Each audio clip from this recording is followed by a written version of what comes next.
भाइयों, माताएं, बहनें, नौजवान साथी, बड़े बुजुर्ग,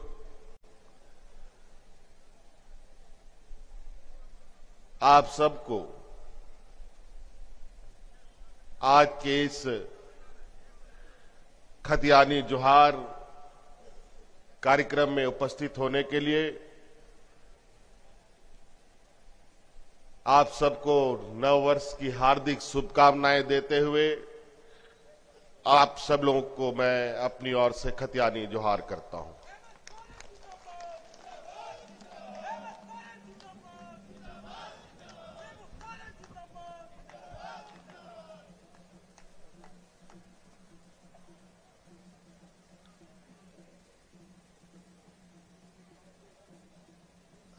हम लोग तो कई बार आपके जिले में विभिन्न कार्यक्रमों के माध्यम से अलग अलग समय पर आते रहे हैं। इसी मैदान में मुझे याद है कुछ दिन पहले आपकी योजना, आपकी सरकार, आपके द्वार कार्यक्रम के माध्यम से हम सब मिले थे और उस समय मुझे बताया गया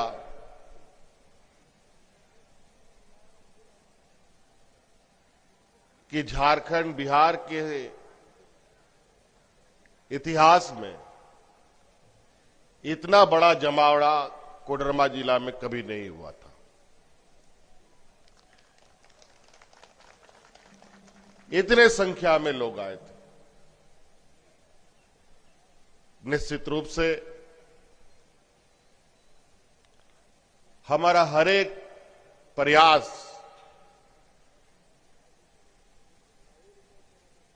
यहां के गांव, किसान, मजदूर, बेरोजगार, निरीह, कमजोर, असहाय,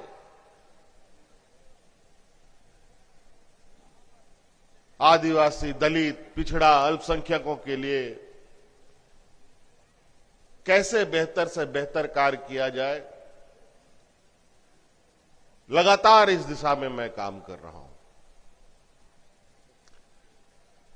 राज अलग हुए हम लोगों का 20 वर्ष हो गया, 20 वर्ष से अधिक होने जा रहा है।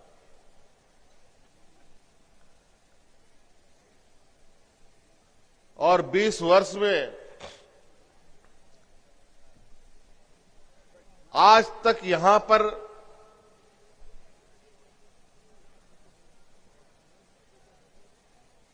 कौन मूलवासी है, इसका पहचान कभी नहीं हो पाया। और यही वजह है कि जो यहां के मूलवासी लोग हैं, इन मूलवासी लोगों के हक अधिकार की विगत 20 वर्षों तक इनके अधिकारों की लूट खसोट होती रही है।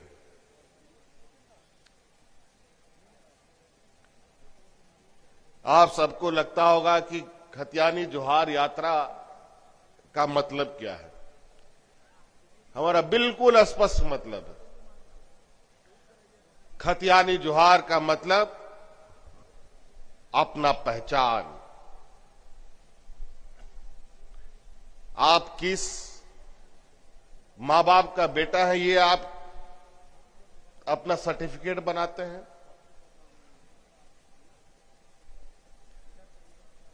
तो आपका पहचान है। वैसे ही राज्य का भी आपका पहचान होता है, देश के लिए भी आपकी अलग पहचान होती है। आप विदेश जाते हैं तो आप कैसे कहते हैं कि हम भारतीय हैं, क्यों कहते हैं कि हम भारतीय हैं?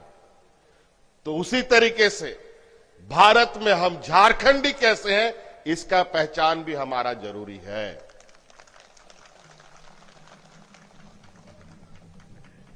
हम कैसे झारखंडी,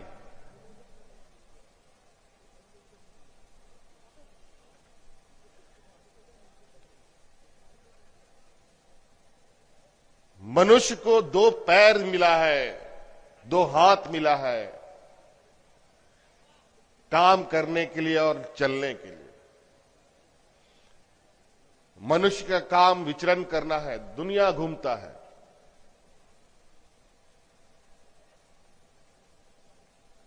लेकिन ये पैदा एक ही जगह होता है, 50 जगह पैदा नहीं होता। उसका नींव एक ही जगह होता है।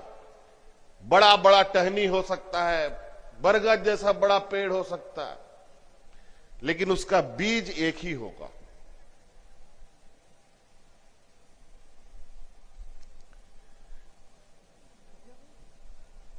देश में विचरण करने का अधिकार कोई किसी का नहीं छीन सकता, लेकिन कुछ मूलभूत अधिकार जो विशुद्ध रूप से उस राज्यवासियों के लिए होना चाहिए, ये हमारे अधिकार क्षेत्र में आता है। पूरे देश के अलग अलग राज्यों ने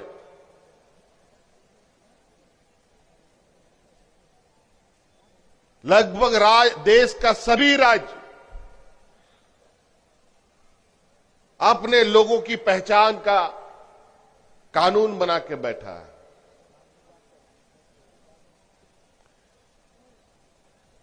और मुझे लगता है झारखंड ही एक ऐसा दुर्भाग्य राज्य है जहां आज तक कौन झारखंडी है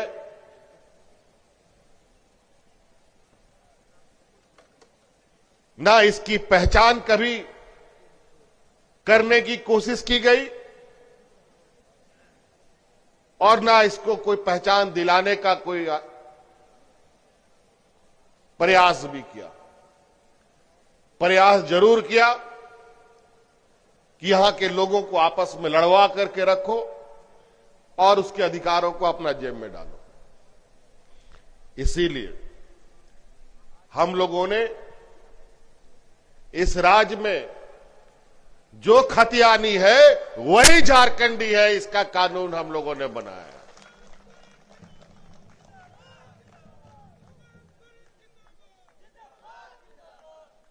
और वो इसलिए बनाया, कम से कम यहां पर 3rd 4th ग्रेड में जो नौकरियां हो वो 100% यहां के खतियानधारी को ही मिले, दूसरा को ना मिले।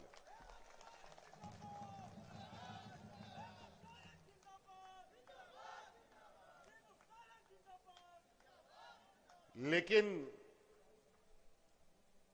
बड़ा विडंबना है इस दुनिया में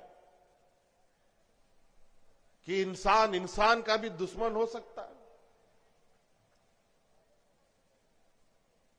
लेकिन ये वास्तविकता है। गरीब, कमजोर, आदिवासी, दलित, पिछड़ा, अल्पसंख्यक का दुश्मन बड़े बड़े पूंजीपति सदियों से रहे हैं। आदिवासी, दलित, पिछड़ा, अल्पसंख्यक सामाजिक, आर्थिक, राजनीतिक रूप से अगर वो मजबूत हो गया तो पैसे वाला लोग का घर में बर्तन कौन मांजेगा जी? उसकी यहां दाई कौन खटेगा, ड्राइवर कौन खटेगा, उसका खेती बाड़ी कौन जोतेगा? और यही वजह आज इस राज्य को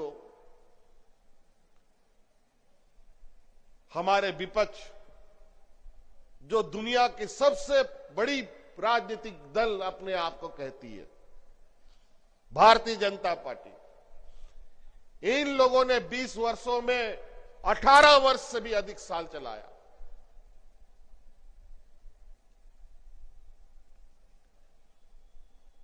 और इनको बहुत बड़ा अनुभव है देश चलाने का।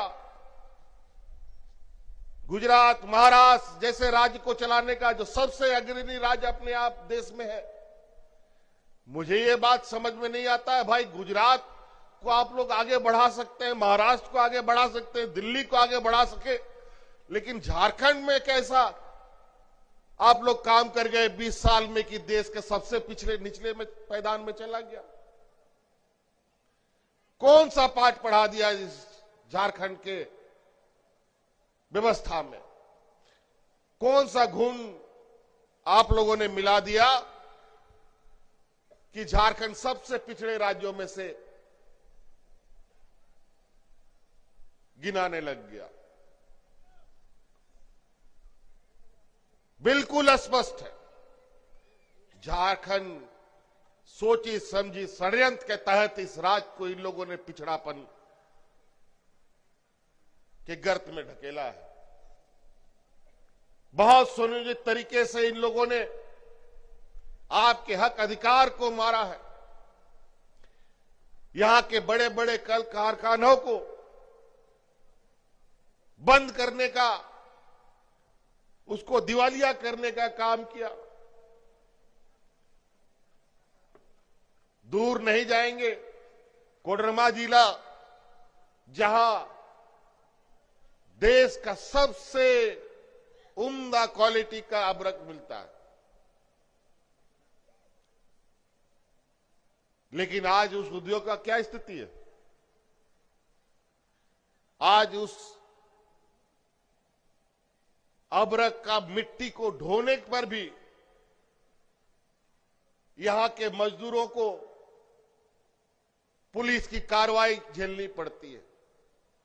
सैकड़ों के कोर्ट कचहरी और केस लाद दिए जाते हैं। लेकिन 20 सालों में इस संदर्भ में हमारे विपक्षियों ने कभी कोई ध्यान नहीं दिया। लेकिन मैं आपको आश्वस्त कर देता हूं, बहुत जल्द हम लोग कोडरमा जिला का, इस पुराने कोडरमा और गिरिडीह जिला का चर्चित जो विषय रहा है, ये हम लोगों का अबरक के संदर्भ में हम कानून लाने जा रहे हैं, जहां उसके बाद यहां के मजदूरों पर कभी कोई केस और कोर्ट कचहरी नहीं होगा।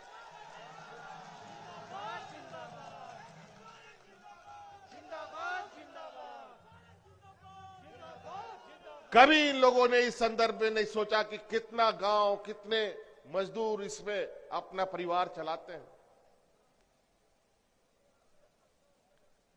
आज इस पर हम सरकार बनने के बाद से ही निरंतर कई प्रयास हमने किया, और प्रयास करते करते अभी हम लगभग अंतिम पैदान पर है मंजिल के। और बहुत जल्द आपके सामने अबरक को लेकर के एक नई नीति सरकार बनाने जा रही है, जहां पर यहां के मजदूरों को और यहां के पुनः उस रोजगार को जो मर चुका है उसको जीवित करने का काम करेगा। कई ऐसी चीजें, मैं अपनी योजनाओं को गिनाना नहीं चाहता। हम अपने कार्यों के माध्यम से यहां के गांव, गरीब गुरुआ लोगों के चेहरे पर मुस्कान देखना चाहते। गांव देहात का तो लोग है ही, साथ साथ में हमारे साथ काम करने वाली इतनी बड़ी फौज जो खड़ी है सरकारी व्यवस्था में कर्मचारी के रूप में, उनके भी चेहरे पर हम मुस्कान देखना चाहते हैं। और आज यही वजह है, आज इस राज्य में बूढ़े बुजुर्गों के लिए, विधवाओं के लिए, विकलांगों के लिए देश का यह पहला राज्य है जिसको सबको पेंशन देने का कानून हम लोग बनाया। आप लोग बताइए, कोई गांव में बूढ़ा बुजुर्ग बिना पेंशन का है क्या? कोई विधवा महिला बिना पेंशन का नहीं मिलेगा। और उसी तरीके से पेंशन एक ऐसा विषय है जो बुढ़ापे का सहारा होता है। आज हमारे सरकारी कर्मचारी पेंशन की मांग करते करते थक गए। इनके पेंशन को इन लोगों ने बाजार में लगा दिया, और बाजार की स्थिति ऐसी है कि कब बाजार किधर पलटी मार दे किसी को कुछ पता नहीं। आज इसीलिए ये झारखंड ये पहला राज्य है जहां यहां के कर्मचारियों को पुरानी पेंशन लागू करने का काम किया है।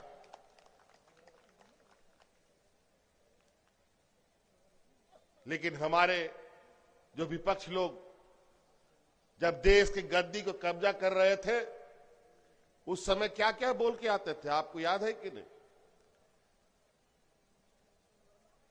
इन लोगों को महंगाई डाइन नजर आती थी। आलू, प्याज, तेल, नमक 10 पैसा दाम इधर से उधर होता था, सड़क पर कूद जाते थे और छाती फाड़ फाड़ के चिल्लाते थे कि महंगाई आसमान छू रहा है। और आज महंगाई क्या जमीन छू रहा है क्या जी? आज 5 रुपया का रेलवे टिकट 50 रुपया मेरे बिक रहा है। 5 रुपया का रेलवे टिकट जो होता था प्लेटफॉर्म टिकट, 5 रुपया का नमक आज 50 रुपया किलो बिक रहा है। गरीब के थाली से पहले सब्जी गायब कर दिया, दाल भी गायब कर दिया, अब चावल भी गायब हो गया, खाली थाली पड़ा हुआ है। खाइए क्या खाइए? यही बेईमान लोग पिछले सरकार में, जब डबल इंजन की सरकार थी, इन दोनों ने मिलकर इस राज्य के 11 लाख गरीबों का राशन कार्ड डिलीट कर दिया था। हमारी सरकार बनते ही अतिरिक्त 20 लाख राशन कार्ड बना करके हरा राशन कार्ड गरीबों को देने का काम। लेकिन भेदभाव यहां पर भी बड़े अजीब। हम गरीबों को अपने जिम्मेवारी पर उनको खाना खिलाना चाहते हैं, भूखा नहीं मरने देना चाहते थे। हमने पैसा देना का ऐलान करके कि हमको एफसीआई से अनाज दो, हम खरीद सकते हैं और गरीबों को दे सकते हैं। लेकिन पैसा देने के बावजूद भी भारत सरकार हमें अनाज नहीं दे रहा था। हरा कार्ड वाले बेचारे, कई बार हमारे कार्यालय में शिकायतें आई, मुझे कई बार दरखास्त भी लोगों ने दिया, हरा राशन कार्ड वाले को राशन नहीं मिल रहा। बहुत प्रयास किया, आखिरकार इन लोगों ने राशन नहीं दिया। अंतोगत्वा हमको बाजार से राशन खरीदने के लिए मजबूर होना पड़ा और गरीबों को अब बांटने का प्रारंभ हो रहा है वो कार्यक्रम। यह स्थिति है। डबल इंजन की सरकार का ये चेहरा रहा है। और अभी जब राज्य के विभिन्न समस्याओं का समाधान अब गांव में जा करके पदाधिकारी कर रहे हैं, शिविर लगा करके पदाधिकारी कर रहे हैं। जो कभी पदाधिकारी अपने ब्लॉक कार्यालय के कुर्सी से हिलता नहीं था, आज बैलगाड़ी में, ट्रैक्टर में, ठेला, मोटरसाइकिल में जा करके गांव में शिविर में बैठ करके गरीबों की समस्या सुन रहा है, समाधान कर रहा है।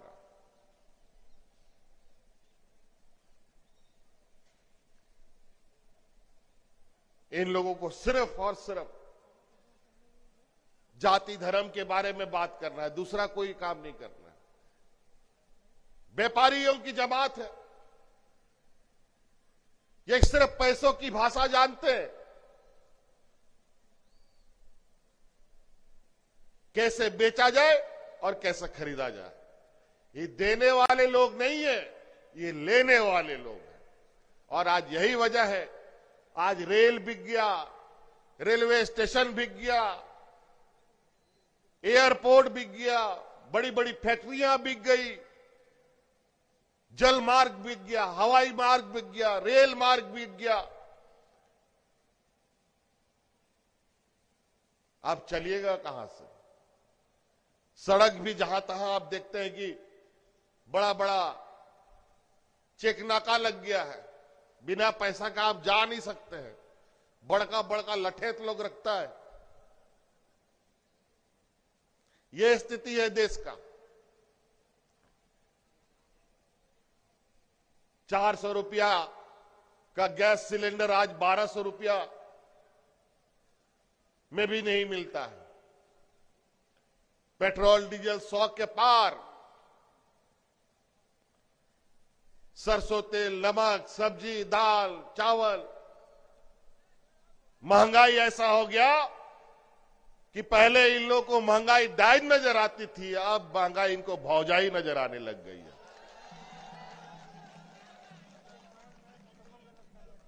क्या कमाल है। बोलता है विदेश में दाम बढ़ रहा है इसीलिए यहां का दाम बढ़ रहा है। अरे नालायकों, हमेशा अर्थव्यवस्था अपने तरीके से उतार चढ़ाव चला करता रहता है, लेकिन सही नाविक, सही ड्राइवर वही है जो अपने यात्रियों को बिना हिचकोले खिलाए शांतिपूर्वक गड़े रास्ते में भी लेके पार करा के जा सके। बड़ी बड़ी बातें करेंगे, इतना बड़ा बड़ा बात करेंगे कि बात से तो लगेगा कि मुंह से शेर मार दिया गया, लेकिन जब शेर सामने आ जाएगा तो सब सिट्टी पिट्टी गायब। हिंदू मुस्लिम के नाम पर कब तक बटेंगे? क्या हिंदू मुस्लिम करने से पेट भरता है क्या जी? कि मेहनत करने से पेट भरता है? कि काम करने से पेट भरता है? क्या कोई भी व्यापार करता है तो हिंदू मुस्लिम देख करके अपना सामान बेचता है क्या? कि हिंदू मुस्लिम देखकर सामान खरीदता है? अजीब स्थिति है। फूट डालो और राजनीति करो, इनकी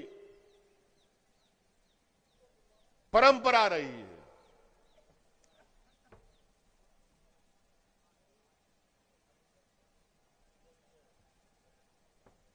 इसलिए साथी, बहुत सारे ऐसे चीजें हैं, हम इनको कोसने में समय नहीं जाया करना चाहते, क्योंकि 20 वर्ष इन लोगों ने इतना बुरा इस राज्य का कर दिया। मैं आज तक उस समस्या का समाधान नहीं सोच पाया। जो लोग गुजरात और महाराष्ट्र को अग्रणी राज्य में ले जाकर के खड़ा करते थे, वही लोग इस राज्य को देश का सबसे पिछड़े राज्य में कैसे लेके चला गया। वो इसलिए लेके गया, मुझे समझ में आता है कि गुजरात में गुजराती लोग राज करता है, महाराष्ट्र में महाराष्ट्र के लोग राज करते हैं, बंगाल में बंगाली लोग राज करता है, उड़ीसा में उड़िया के लोग राज करते हैं, और झारखंड में छत्तीसगढ़िया लोग राज करता था। अब सिर्फ झारखंड में झारखंडी लोग राज करेगा और झारखंडी मिलकर इस राज्य को आगे लेके जाएगा।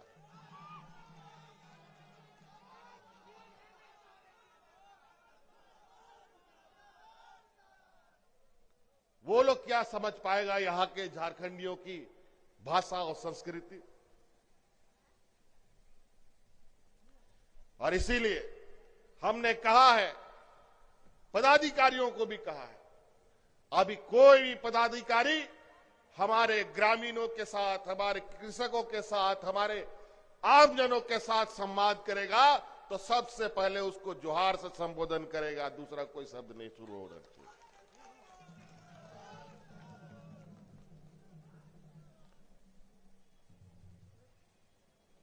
तो साथियों, आप लोग बहुत देर से आए, ठंडा का भी समय है और धीरे धीरे ठंडा बढ़ेगा भी। अभी हमको कोडरमा भी, हजारीबाग, गिरिडीह भी जाना है। आप लोगों से हमारा यही दरखास्त है कि सरकार आपके लिए सारे दरवाजा खोल के रखी है। नौजवान को स्वरोजगार देने के लिए, महिलाओं को रोजगार देने के लिए, हमारे बच्चों को पढ़ने लिखने के लिए सारी सुविधा। आज इंजीनियर, डॉक्टर, जो भी पढ़ाना है उसके लिए सारा पैसा राज्य सरकार देगी। बच्चियों को तो हम लोग अभी से रजिस्टर कर चुके हैं, और हमारी बच्चियां जब स्कूल से 18 साल की होगी, वो एक मुश्त 40,000 रुपए हाथ में लेके जाएगी। लेकिन उससे उसको 40,000 रुपया घर नहीं भेजना है, उसको आगे इंजीनियर, डॉक्टर, आईएएस, आईपीएस बनाना है, बीडीओ, सीओ बनाना है। तो उसके लिए जो भी पढ़ाई का खर्चा होगा वो भी पूरा खर्चा राज्य सरकार उठाएगी। ये कानून हम बना दिए। आप हमारे गरीब गुरुआ लोगों को पढ़ाने के लिए बच्चों की चिंता नहीं करनी है। आप झारखंड में पढ़ाइए, विदेश में पढ़ाइएगा, उसका भी सरकार आज के दिन में पैसा दे रही है।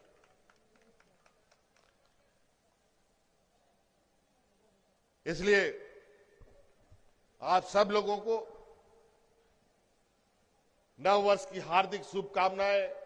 मकर संक्रांति भी अभी अभी हम लोग पार किए, उसके लिए भी बहुत बहुत शुभकामनाएं देते हुए सरकार के कार्यालयों में जाइए। अभी शिविरें भी फिर से लगाएंगे हम, उन शिविरों में जाइए, सरकार की योजनाओं का लाभ ले, ताकि सभी लोगों को उसका लाभ मिल सके। या मुझे लोगों ने कहा है कि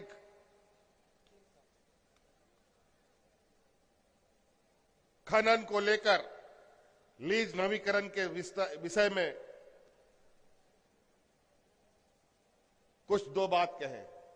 आपको याद होगा पिछले 2013-14 में लीज खत्म हुआ था, उस समय भी हम ही थे जब हमने आपका अवधि विस्तार किया था। अभी का क्या अद्यतन स्थिति है? थोड़ा आज के दिन में नए नए कानून, नए नए तरीके से भारत सरकार कहानियां गढ़ रही है। मुझे उसको थोड़ा देखना होगा। निश्चित रूप से राज्य के लिए जो बेहतर निर्णय होते हैं, उसी निर्णय के साथ जो राज्य की भावना होती है, उसी भावनाओं के साथ सरकार निर्णय लेती है और उसी अनुरूप इस विषय पर भी निर्णय सरकार लेगी। इसलिए साथी, मैं इन्हीं कम शब्दों के साथ अपनी बातों को समाप्त करता हूं। सबको बहुत बहुत धन्यवाद। पुनः जय हिंद, जय झारखंड, जय खतियानी जोहार। हेमंत सोरेन जिंदाबाद।